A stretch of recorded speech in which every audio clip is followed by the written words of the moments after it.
Good afternoon, all my comic collecting friends out there in YouTube land. Comic Hoarder 410 here today, finally doing my video entry for Vincru12000's contest. And, congratulations, man. You shot up over 100 and 150 subs faster than most people I've seen, and you truly deserve it. Most of you, I'm sure you're already subscribed to Vincru, but if not, his channel's so worth checking out. He has an amazing collection, an amazing comic room. Start with his first video because he shows his comic book room and he just has mind-blowing book after mind-blowing book up on his walls. Start with that video, work your way up. You will not be disappointed.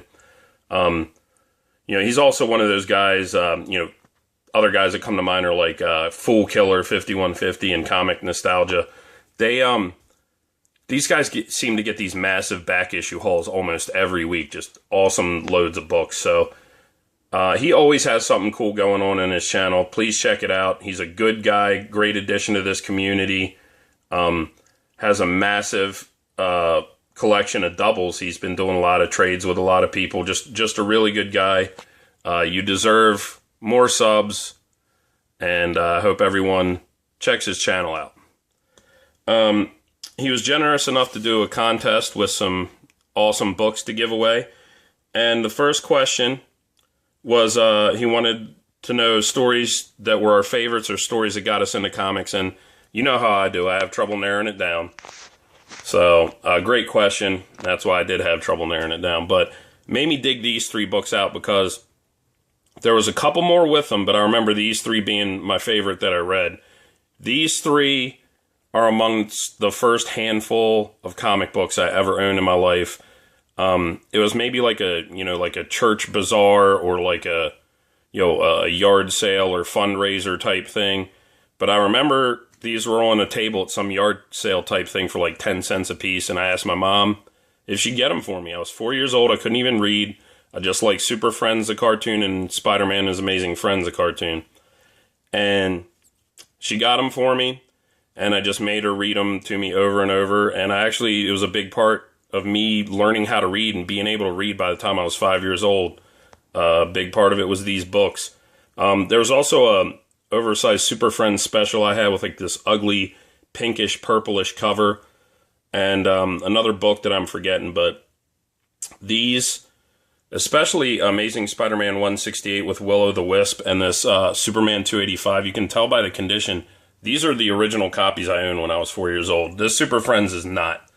I don't have that anymore. I think I read it till the cover fell off, but this is Super Friends 7, first appearance of Zan and Jaina. And these three books were the first comic books I owned, amongst the first ones I owned, and they started this addiction that 30-some years later, I own probably 10 to 12,000 comics now. So this is what started it all, or part of what started it all. And I still love that frickin' cover. It's a cool cover. Like I said, these are the covers that speak to you as a kid, and you're like, just so bright, action. You want to know what's going on. Although there's some great artists today, I maintain that cover design is not as good as it used to be for the most part. Spider-Man and Batman remain some of my favorites, and that's, I think, a large part due to the amazing stories that were coming out for these two characters when I was a youngster. And Vincru, you actually helped me finish this little storyline up here. I have the Prestige format that reprinted these two issues. I think my friend Aaron ended up keeping that, but I don't care. He loved this story just as much, if not more, than I did. But this is Nothing Stops the Juggernaut, two-parter. Like Vincru pointed out, one of his favorite Amazing Spider-Man storylines was where he fought Firelord. And in the 80s, they took Spider-Man and really started putting him up against some heavy hitters that you'd think were out of his league, and it resulted in some amazing storytelling. And I highly recommend picking up these two issues. Great writing, great art, great characters. And it once again, I would have showed Amazing Spider-Man 33 because that's one of my favorite stories, but I've showed it like 5 times. But just like that book, this storyline, the storyline with Firelord, they show what's inside of the Spider-Man character beyond his superpowers. They show his will, his determination, his constitution to just take ungodly punishment and never give up. And that's what made me really fall in love with the character. So I highly recommend, if you haven't read them, pick up Amazing Spider-Man 229 and 230. Said this many times before, but one of my other favorite Spider-Man storylines was Kraven's Last Hunt. Just groundbreaking at the time. Again, great story, great art. Took Spider-Man to a dark place he'd never been to before. And it made a big impact on me. This is a must-read, Kraven's Last Hunt. Also, in the 80s, I'd already been collecting for a while, but this is, when Todd McFarlane blew up in the late 80s, those of you that collected then will remember, it was the closest thing to a rock star in the comic book industry that I'd ever seen. It was like Beatlemania almost, but with closest thing to Beatlemania with a comic artist. To this day, I've never seen a comic artist get this much hype and this much power and recognition. I discovered McFarlane. I didn't see his DC work, but when he came to Marvel, I discovered him on Incredible Hulk. By the time he moved to Amazing Spider-Man, it was all over for me. I was a huge fan. I bought all his books, as many people did back then. And he got so successful that they launched that Spider-Man #1 that he did. And I'm sure most of you remember, the hype around Todd McFarlane at that time was just ridiculous. So that was, to me, that was like one of the times where I just started rabidly snatching up everything I could that somebody did. Even though I was a big fan of like Perez and Boland and some other guys before that was the first creator craze with the fans that I remember. I don't remember anybody being as huge and as overblown popularity level as Todd McFarlane at that time, but he deserved it. He was selling a ton of books for Marvel. Batman, my God, the books in the 80s that came out for Batman were just ridiculous. And Dark Knight Returns and Watchmen in particular were so dark and gritty and different from what was going on. They really hearkened to change in comics where everything started getting dark and violent. And Dark Knight Returns is amazing, still holds up. In the 80s, you had this, you had Batman, the Cult, 10 Nights of the Beast, Death in the Family, Son of the Demon, The Killing Joke, just incredible. Arkham Asylum, just incredible Batman story after incredible Batman story. And it was hard to read these books and not become a major fan of his. So, another book that blew me away in the 80s. As a kid, I remember picking up Teen Titans 13 was the first George Perez Titans I picked up off of it was on a little metal comic book carousel rack at a pharmacy, and I grabbed that, and I was just like, wow, look at the way this guy draws, and I started buying everything. And Wolfman and Perez Teen Titans is one of my favorite series of all time, and I was thinking about showing this for Fool Killers contest. This is Teen Titans 44. This is the first appearance of Nightwing, but 2 years ago I'd have said this is an undervalued book, but it's up to about $50 in Overstreet now, and should be. But I remember a couple years ago, this was like a $20 book, and I'm like, that's crazy. So, because it's also part 3 of the Judas Contract, which is one of the best storylines of Wolfman and Perez's run on Titans. So, highly recommend that as well. Another one in the 80s that just grabbed me up and really. I watched some Japanese cartoons. I grew up with Battle of Planets and Speed Racer. But Akira was the first book and first animated film that made me... I started buying all these VHSs of Japanese anime that weren't even translated into English just to watch them and appreciate the animation. Appleseed, Battle Royal High School, Fist of the North Star, Yoma, so many. But this was the one. Akira was the one that just blew me away. And I maintain, if you watch the anime, which I think was made in like 88, the animation is still better than 90% of the stuff that has come out since. And Disney spent a decade or two trying to learn what they could from that piece of work because the animation was so amazing. But Epic reprinted the comics. I'm close to completing my run. But Akira was was the big boom. You know, there's a big boom of Japanese comics in the 80s, and this was the star of it. This was at the center of it. Great book, great animated movie. This was another thing they did, and youngsters nowadays will laugh their ass off at this, but, you know, before the internet, before, you know, DVDs, and we had record players. And these power book and record sets were a big part of my comic book love as a kid too, because they'd take an issue. I forget the issue. This was around 121 maybe or something. But this is the Man Wolf issue of Amazing Spider-Man. And it comes, you know, with a reprint of the comic and a record that narrates the comic and puts all the sound effect and voice acting in. And they were good.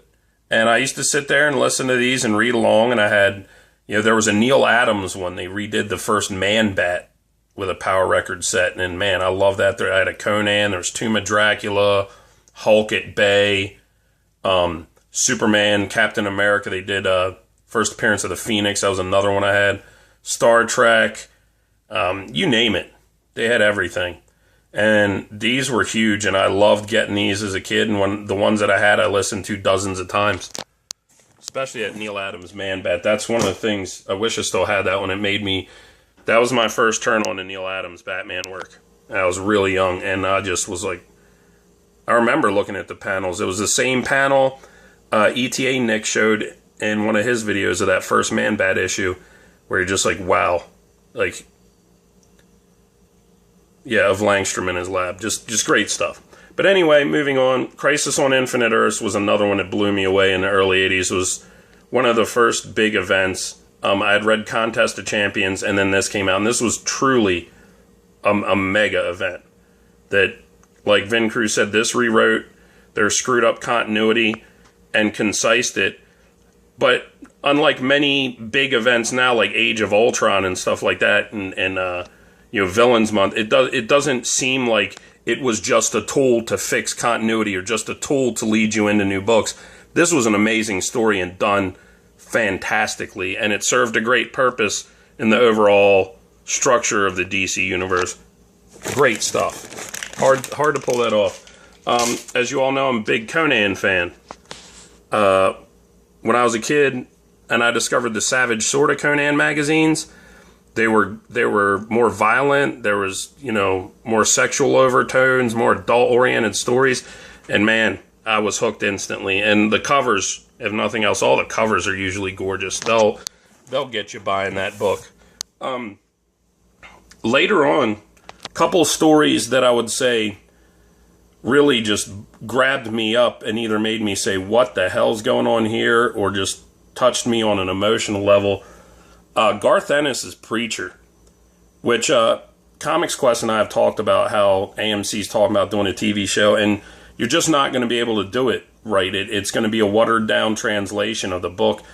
Maybe HBO could get away with it, but even then, you don't know. But this book was so crazy when it came out that it's one of those books that made me go like, what the F, like out loud, even though I was in the room by myself, because these books are crazy. And this is the trade of Volume 2, Until the End of the World. And I picked this one because it's probably my favorite storyline in Preacher, and it was the most bizarre, where I was like, man, this is some messed up stuff, but just an incredible read, incredible stuff. And I'm actually, it sucks that it's going up so much, because I still need #1, but at least this book's finally getting the attention it deserves, because it's a incredible piece of work. Here's another one. This is the second print of the kitchen sink trade, I think. This came out in like 92, 93. But yeah, The Crow by James O'Barr. And I've read this trade so many times. It's just such a beautiful story. All the little interludes, and, you know, he'll do like a single page painted art piece with a piece of poetry or Joy Division or Cure lyrics over it. When you read this book, you really feel James O'Barr's pain, like he's trying to exorcise his personal demons. It's just such a touching, you know, how a dark, violent story like this could be such a beautiful love story and a beautiful tribute to his love. It doesn't make sense when you say it, but when you read it, it all does. It's just, it's a great piece of work. Anybody who hasn't read this really should. And knowing that he was dealing with his broken love from his fiance getting killed by a drunk driver, you really feel what he's going through. It's an amazing piece of work. Also, big fan of Jeff Loeb and Tim Sale, and all their stuff. They were putting out, miniseries after miniseries, and Batman, Long Halloween, Dark Victory, the Dark Knight Halloween specials.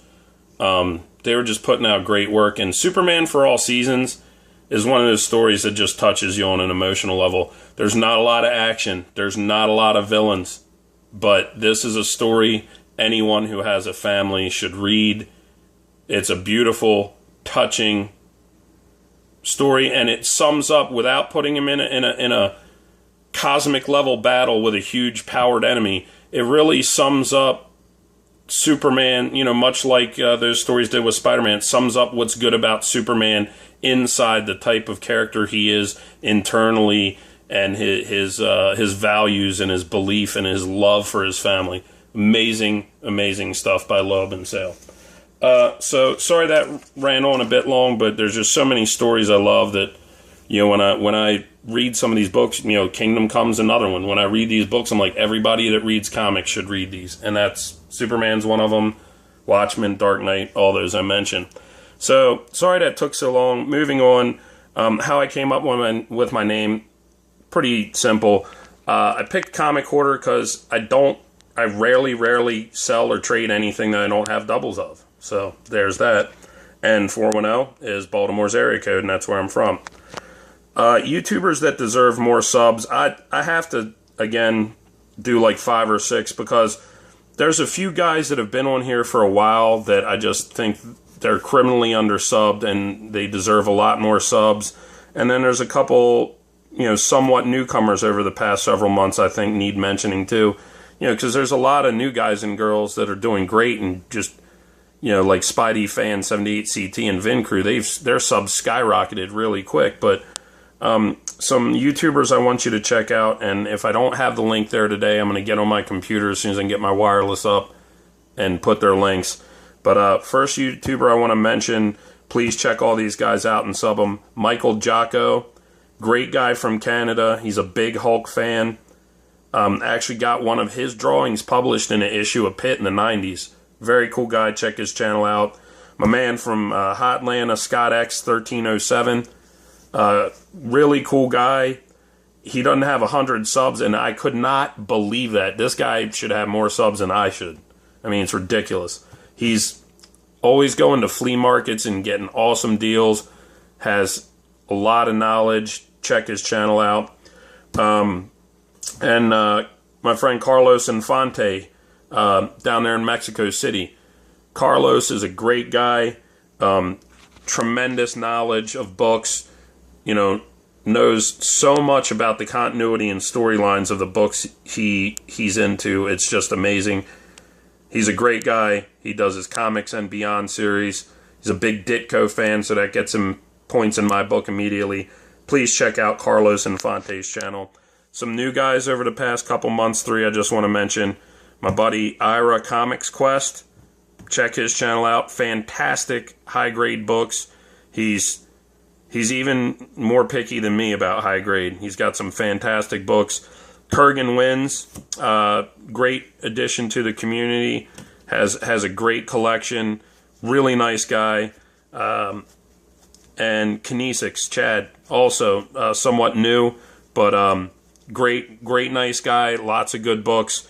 Please check out all their channels. Michael Jocko, Scott X 1307, Carlos Infante, ComixQuest, Comics with an X, KurganWins, and Kinesicz. So, sorry this ran so long. As usual, I get rambling when I talk about the comics I love, but thanks again to Vincru for this awesome contest and the great prize books. That Daredevil 9's a gorgeous Wally Wood cover with Namor when he still kicked people's asses. and somebody's going to get some really great books.